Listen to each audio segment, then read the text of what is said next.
Okay, we've been looking at GDP, and now we're going to do calculations just like we did with GDP with inflation, but there's sound with it. You have to understand that inflation, it has an impact.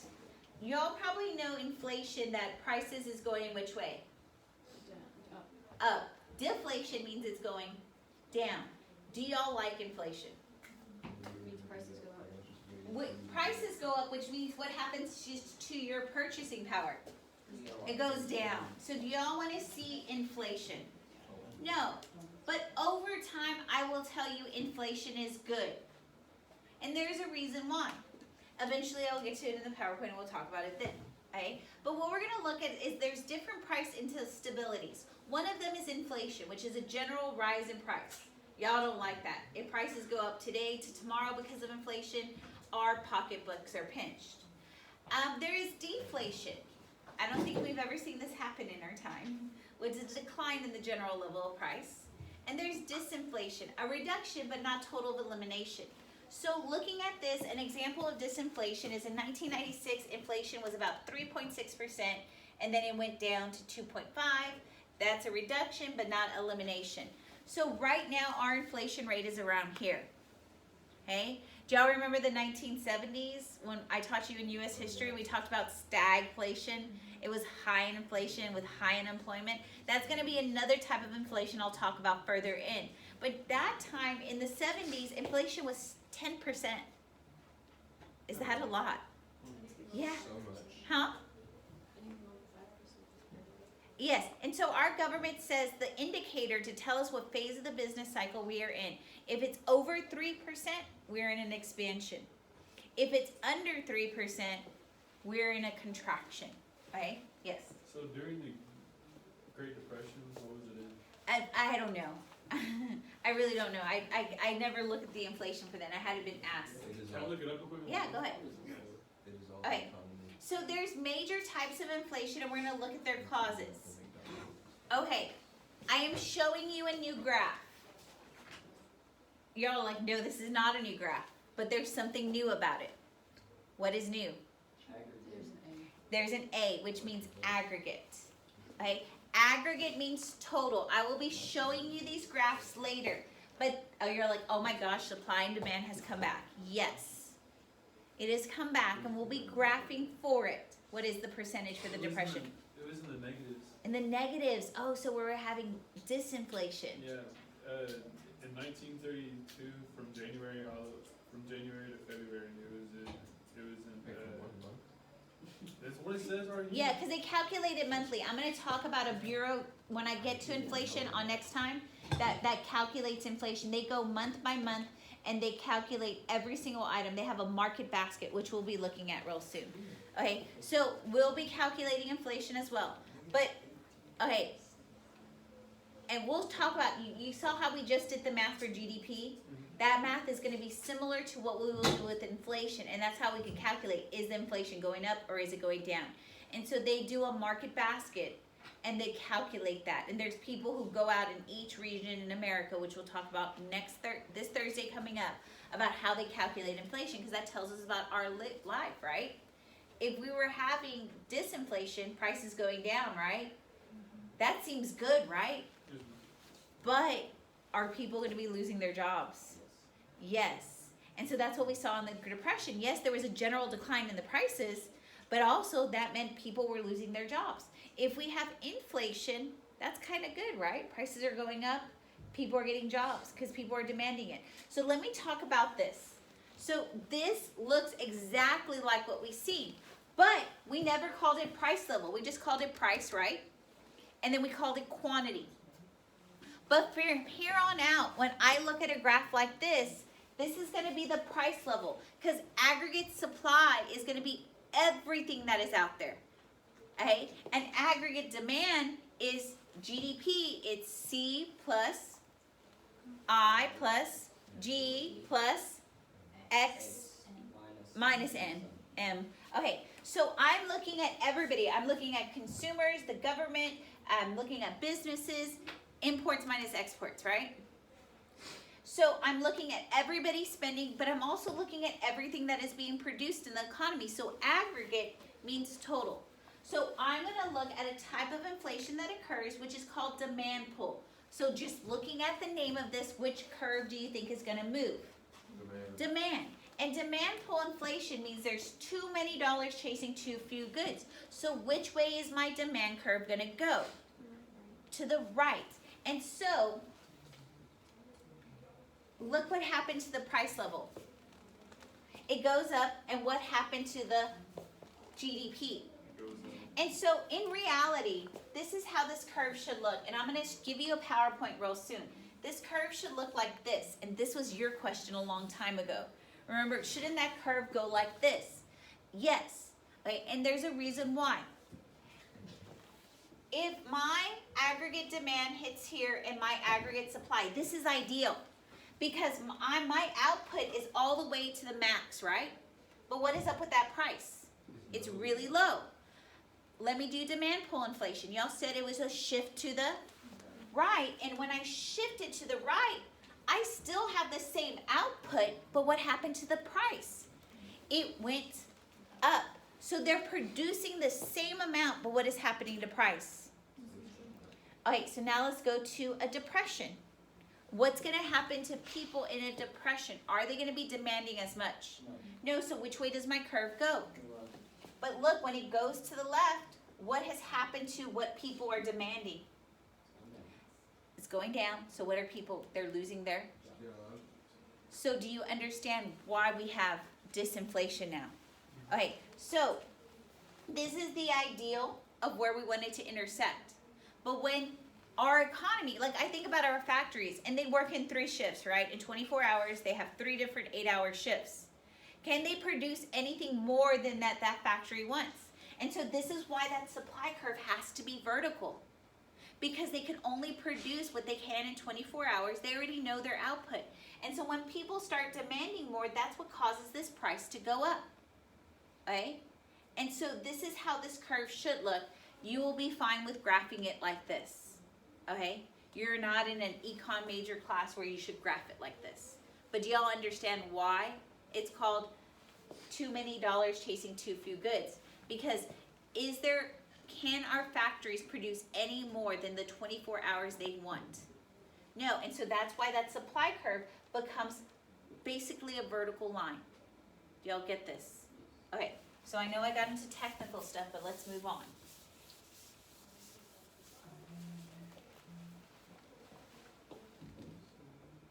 Hey, cost push inflation. Let's look at the definition. The cost of goods rises. So y'all remember in the 1970s what happened to the price of oil? It went up because of what? What was going on in America historically? The embargo. So is that the cost of producing goods rises? Because all of a sudden oil is used in everything. So our curve is going to go to the, and let's look at what happens.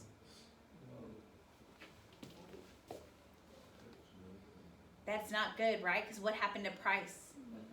It went up, but then what happened to people demanding stuff? It went down. So prices, but are consumers acting like demanders? When price goes up, demand goes down. So this is what happened in the 1970s, that prices went up and people stopped demanding stuff, so they lost jobs, and we had stagflation, right? High unemployment and high inflation. So we're going to talk about the minor causes of inflation. One of them is the government deficit. You have, and I'm going to get to this when I talk about money really soon and fiscal policy.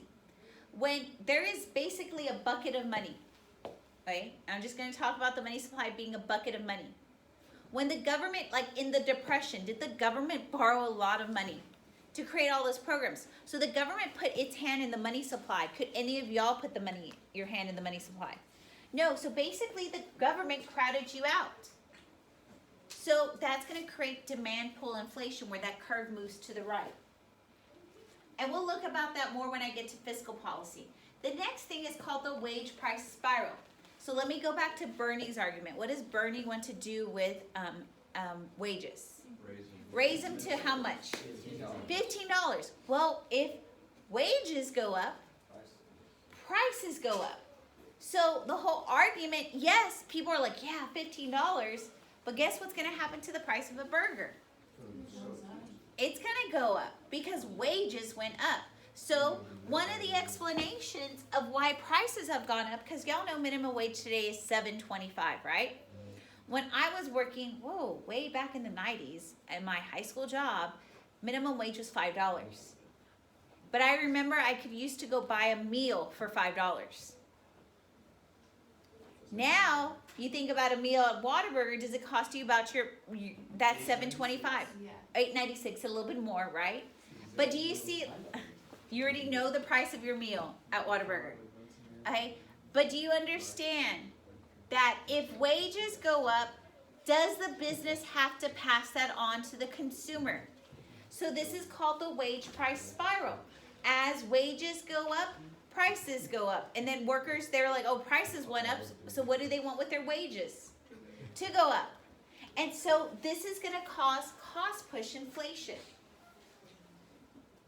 It just repetitive. Prices go up, workers want raises, prices go up, workers want to be paid more, so on and so forth.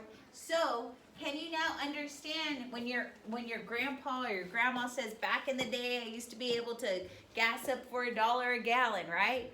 And I would leave the gas tank with $10 and I could fill up. Well, the reason why we saw cost push, right? And now we could look at wages. Like I used to be able to go to Bill Miller's and be able to pay $5 for a meal at Bill Miller's. Or I could go to Whataburger, whatever it was, and pay that. But now because wages have gone up, prices go up as well. So we should just lower minimum wage and then. But if we lower minimum wage, what happens? We're going to have disinflation, and then prices go down, people lose jobs. So either way you go, you have a problem. Disinflation means people lose jobs. Inflation means prices go up, wages go up. So either way you go, are you always going to have a problem? Yes. We should just get rid of money. Get rid of money and everything will be free. We should just all like. Okay. One of them is excessive monetary growth. I'm going to get in Unit 4 to talking about money, and we're going to talk about how the money supply grows faster than GDP and its impacts. We won't have to worry about that now. But we're going to talk about the effects of inflation. What does it do to y'all? First off, the dollar buys less. So here's before inflation and now with inflation. Your purchase power declines. Okay? Also, your spending habits change. When inflation occurs, interest rates rises and people don't get loans for big ticket items, which we'll talk about this more with monetary policy. The distribution of income is altered. You have to understand when inflation occurs, a lender may have loaned you $1, but now you're going to pay him back in $1 that is worth half that value, or maybe a quarter of a value. So do lenders like inflation? No, and so this is why they're going to charge you interest. Okay? They're going to charge you a nominal interest rate, which will impact that inflation. Okay? And we'll talk about this more when we get to monetary policy. Borrowers are helped with inflation. I am a borrower. Okay? I borrowed a lot of money to pay for my house. And now I started in Waxahachie. I wasn't making that much, but this past year they gave me a $5,000 increase in my pay. What happened to my wages? They went up. But did the price of my house go up? Yes. No. No, because I got a fixed rate loan. I got a fixed rate loan, so every month I'm paying the same amount on my loan. Am I happy that my wages went up? Because what do I have a lot more of? Money, so I could pay off my what? Loan. So borrowers are helped when inflation occurs because you have way more money. Just think about you right now. Just imagine Bernie's thing goes into play, that we go from $7.25 to $15. Some of you, I know, we don't have to historically or methods with him, but I'm just using him as the example. Okay? I'm not agreeing with Bernie, I'm not disagreeing with Bernie, but right now, historically, he is with my argument of what I have to do. If $7.25 to $15, would you be happy as a worker? Yes. And let's just say you already taken a loan out for college. And you had this loan right now. Do you have a lot more money to pay off that loan? Are you happy as a borrower because minimum wage has gone up? Yes. But is that lender happy? No. No, because now that dollar, when he had loaned you the first time, was really worth $1. Now you're paying him back in 50 cents. And is he happy? No. No, so I always think creditors cry with inflation, borrowers benefit with inflation. Do y'all like that alliteration? We'll talk more about alliteration real soon. Okay, so it reduces your real wages. You decrease your value of savings. You have to understand, and I'm going to be giving you an equation really soon called the time value of money when I get to money in Unit 4. So let's just say, do y'all know what most savings rates are right now? 1% in your savings account is what you get. So 1%, let's just say the rate of inflation is 5%. You take your interest minus the rate of inflation. So what is that going to give me? Negative 4%. You lost 4% of your money by sitting in a savings account. So our savings account, and we're going to learn this with time value of money, our savings account, good. No. Okay, so let's just say I get an investment that gives me over the rate of inflation. Maybe I invest in the stock market and the rate of inflation is 10, like I get that dividend, it's 10%. But I know inflation was 5%. What is my true interest that I got off my investment? 5%. So you have to understand, one of the greatest things you have to understand is when you get a job and you're able to negotiate your pay. My husband's able to do this. And I always tell him, check out the rate of inflation. He's like, I'm going to ask for a 3% increase. I'm like, that's dumb. Because if you ask for 3% and the rate of inflation is 3%, what was your raise? 0. You have to understand inflation.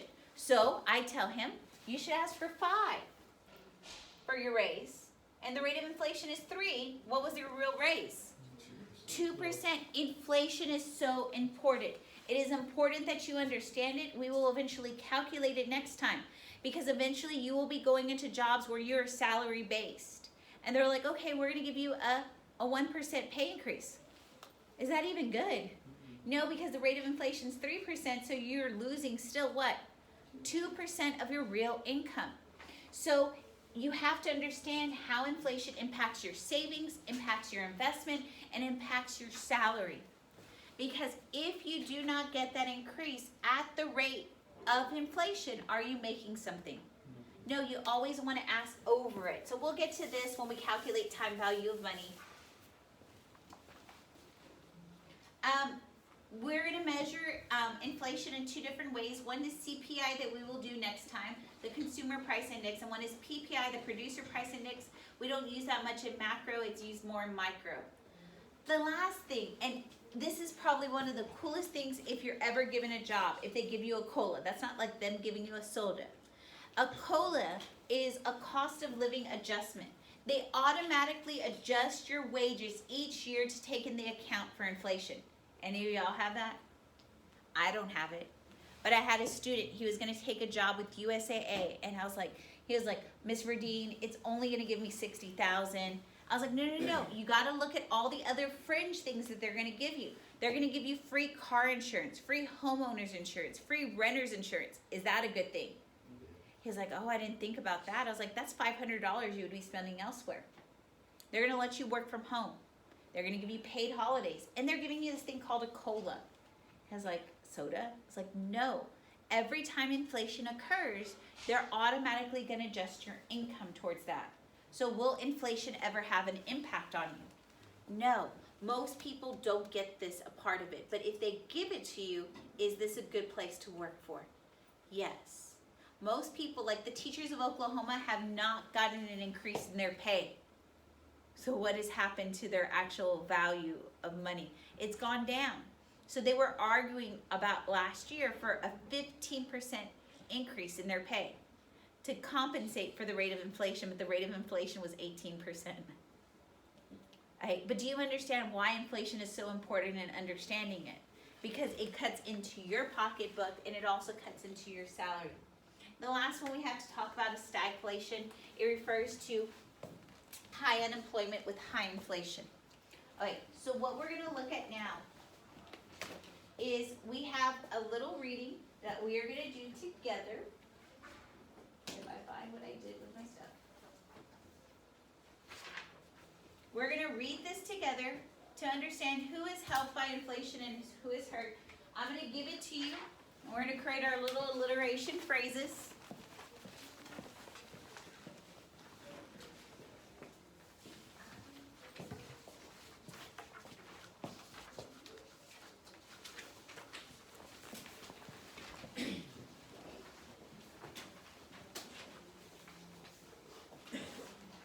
So it says inflation doesn't affect everyone equally.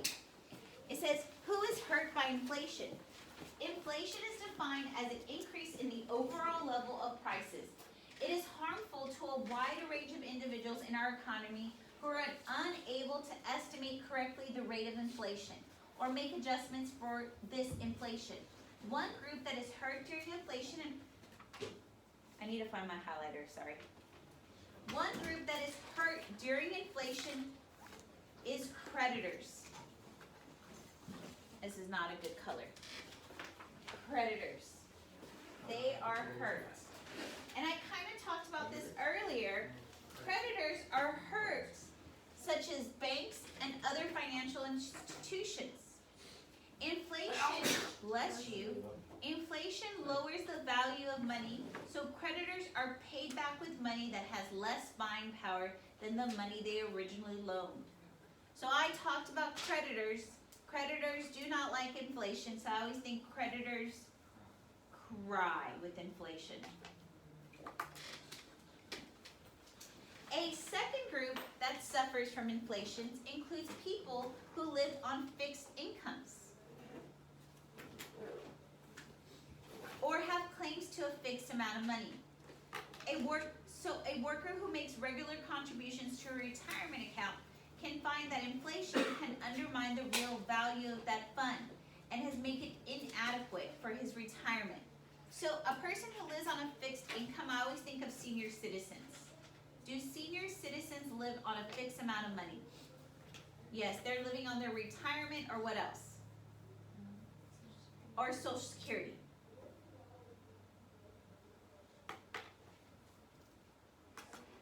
And so when inflation occurs, senior citizens are sad. Because does their income go up? Right? A third group of inflation victims include people whose incomes grow slower rate than do prices. So it's those people whose income grows slower than the rate of prices. For example, if you have a savings account that pays 4% interest, you will have a net gain of buying power if the rate of inflation is less than 4%. Another case would be if you receive a pay increase of 5%, but the pay price rises by 8%. You lose purchasing power of how much? 3%. Okay. So the slow to grow are also sad. Slow to grow money. I say that they're sad as well. So now let's look up at who gains during inflation. Just as lenders tend to be hurt by inflation, borrowers are helped. Yes. What is written up there? Oh, sorry, Okay. Borrowers can be helped. This is because the money they use to pay back the loan is worth less than the money they originally borrowed.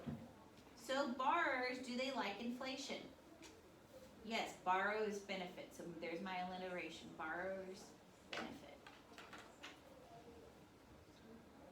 Another group that can realize the benefits during inflation includes people who receive a cost of living adjustment, a COLA, to their income when prices increase. If the COLA exceeds the price hike for the item the person buys, real estate inflation earnings will be increased. So COLAs are cool. Do y'all want a COLA? Okay. If people can anticipate the rate of inflation, this is our next one. They can anticipate the rate of inflation. They can minimize their loss and maybe realize the net gain. If you think that the price of a television is going to rise by 10% this year, you can borrow the money and buy it at the interest rate of 8%. and you realize a net gain of basically 2%. But do most people have the knowledge of what inflation is? But that's what we're gonna look at. We can look at trends in our economy to anticipate inflation. So, likewise, if you want a 4% real return on your money and you think inflation rate will be 6%, then you should charge 10% interest. This is what banks do. Banks anticipate inflation. They're like, okay, the economy look like it's getting hot. Well, I need to charge more interest because if it's getting hot, I'm gonna be paid back in money that is worth less. So a worker employed in a growing industry will likely see the pay raise. Okay, so now I have my scenarios, right? What I'm gonna do, and what you're gonna do, is you're gonna come over here and you're gonna look, okay? A young couple, they buy a house with a 30-year fixed rate loan. So fixed, what does that mean? Same price. It's the same price throughout. That'd be helpful. So they're gonna be helped because will inflation affect the price of their home? No, inflation doesn't affect the price of their home because they have that constant price. And this is one of the reasons why the housing crisis happened in 2005. People got loans called adjustable arms. They adjusted for the rate of inflation. So when inflation went up, That's basically COLA, right? huh? No, that's a COLA in reverse for a borrower. COLAs are good for your income. But let's just say you have something that raises your interest as the inflation goes up. So let's just say you took out a college loan and they're gonna tell you it's an adjustable one. That as inflation goes up, your interest rate goes up. You like that? No. And so something that is fixed, will it ever rise with inflation? No. So anytime in the future, a lot of you may be getting car loans really soon, a lot of you may be getting college loans, you need to make sure that it's fixed. It sounds like a neuter dog or something like that, but if it's fixed, it's helpful, right? It's always gonna be constant. It's never gonna change. So they're helped because they will not have to pay a higher price for their house with inflation. Nice.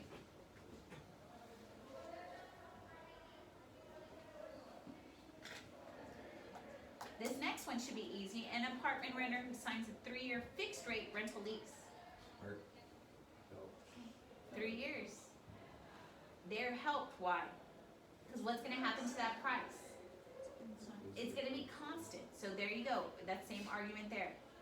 Wait, like the person renting the apartment or the Renting the apartment, that's, I'm looking at the renter.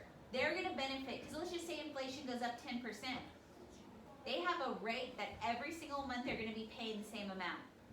Wait, like the person who's living in the apartment? Yes. Okay, I was thinking Yeah. If the you're opposite. an apartment renter, Yeah, no, I you get rent I the get that apartment. now. I just Yeah. thought it was different. You thought it was the business, it would be bad for them. Okay, now I'm straight. Okay, Yeah. so now I want you to try 3 through 9. Try 3 through 9 on your own.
a bank has extended many low interest fixed rate loans.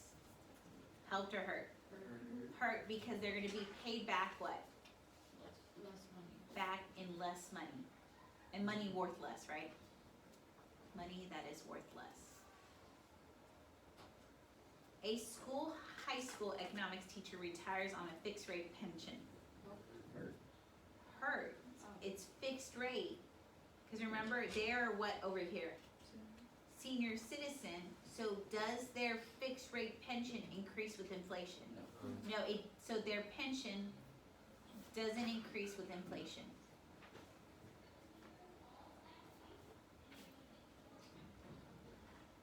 A labor union member has contract guaranteeing generous annual COLAs. Helped, why are they helped? What the COLA is gonna do what? Their wages will increase with inflation. A high school student places her summer earnings in a low interest savings account. She is hurt because a savings account, what? It doesn't increase as fast as what? Inflation. Do I need to write that down? Okay, the federal government sells bonds to finance its spending. So the government is gonna sell, so what are they?